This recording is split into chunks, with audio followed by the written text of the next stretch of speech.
ಸುಮ್ಮನೆ ಹಂಗೆ ಬಂಡೀಪುರ ಕಡೆ ಹೋಗೋಣ, ಸಫಾರಿ ಕ್ಲೋಸ್ ಆಗಿದೆ ಅಂತ ಹೇಳಿದರು. ಬಟ್ ನೋಡೋಣ, ಮಸೀನಗುಡಿವರೆಗೂ ಒಂದು ರೈಡ್ ಹೋಗೋಣ, ಏನಾದರೂ ಅನಿಮಲ್ ಸೈಟ್ ಆದರೆ ಖುಷಿ ಆಗುತ್ತೆ. ಬಂಡೀಪುರ ಅಂತ ಸಿಗಲ್ಲ ಅಂದ್ಕೊಂಡು ಬರ್ತಾ ಇದ್ವಿ. ತುಂಬ ಜನ ಪೊಲೀಸ್ ನಿಂತಿದ್ರು, ಏನು ನೋಡೋಣ ಏನಾಗ್ತಿದೆ ಅಂದ್ಬಿಟ್ಟು ಸುಮ್ಮನೆ ಒಳಗೆ ಬಂದೆ. ನೋಡಿದ್ರೆ ಇವತ್ತಿಂದನೇ ಓಪನಿಂಗ್ ಅಂತಿದ್ದಾರೆ. ಹಂಗಾಗಿ ಫುಲ್ಲು ತುಂಬ ಖುಷಿ ಆಯಿತು. ಫಸ್ಟ್ ಟಿಕೆಟ್ ನಾವೇ ತೊಗೊಂಡಿದ್ದೀವಿ, ನೋಡೋಣ ಏನಾಗುತ್ತೆ. 3-4 ತಿಂಗಳಿಂದ ಇವಾಗ ರಿಓಪನ್ ಆಗ್ತಿರೋದು ಖುಷಿ ಆಯಿತು. ಒಂದು ವರ್ಷ ನಾನು ಬಂದು 3-4 ವರ್ಷ ಆಗಿತ್ತು ಸಫಾರಿಗೆ. ಅವಾಗ ತುಂಬ ಒಳ್ಳೆ ಸೈಟಿಂಗ್ ಆಗಿತ್ತು.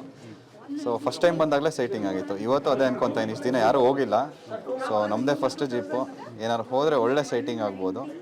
ಹೀಗಾಗಿ ನೋಡೋಣ, ತುಂಬ ಖುಷಿ ಇದೆ, ಎಕ್ಸೈಟೆಡ್ ಆಗಿದೆ.